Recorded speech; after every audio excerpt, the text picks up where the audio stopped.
Ça pose problème.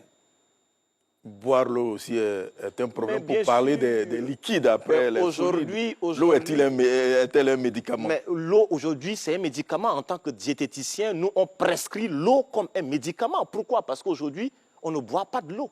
Vous savez, la formule même pour calculer simple la quantité d'eau à boire, c'est 1 kg pour 40 ml d'eau. Malheureusement, aujourd'hui, à peine il boit 1 à 2 verres d'eau, il pense qu'il a déjà tellement bu. Mais lorsque le corps souffre d'une déshydratation, on fait souffrir les cellules.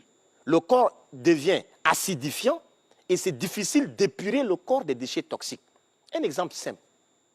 Le fait d'avoir un taux élevé de cholestérol, ça, beaucoup de gens ne le savent pas.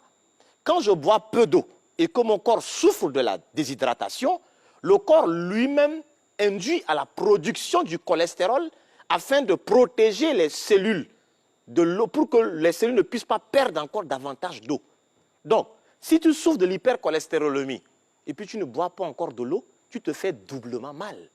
Donc, l'eau aujourd'hui, véritablement, c'est un médicament. Et on doit boire de l'eau.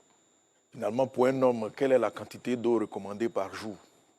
Alors, si tu pèses 60 kg, ben, tu dois boire autour de 2,4 litres d'eau. Si tu pèses 70 kg, ben, il te faut boire 2,8 litres d'eau.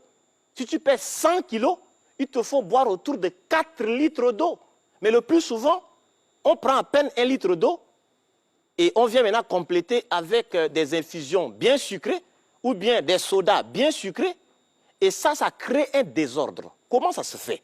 Vous savez, quand on a soif et qu'on boit de l'eau, l'eau ne fait pas appel aux enzymes pour permettre de métaboliser cela.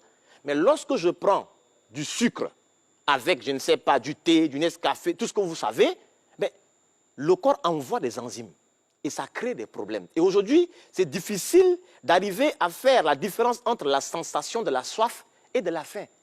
Et ça pose problème. Justement, quand on a soif, on préfère prendre un soda et puis... Exactement, ça c'est pas... Ça ne peut pas étancher la soif. Non, ce n'est pas la bonne manière. Quand vous prenez une bouteille de soda, il faut que l'organisme arrive il faudrait apporter autour de 3 à 6 litres d'eau pour permettre à l'organisme d'épurer les déchets toxiques qui sont apportés par le soda. Et là, c'est un problème aujourd'hui.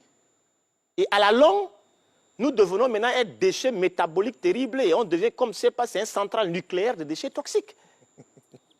C'est inquiétant, mais ça fait aussi rire. Oui, mais en fait...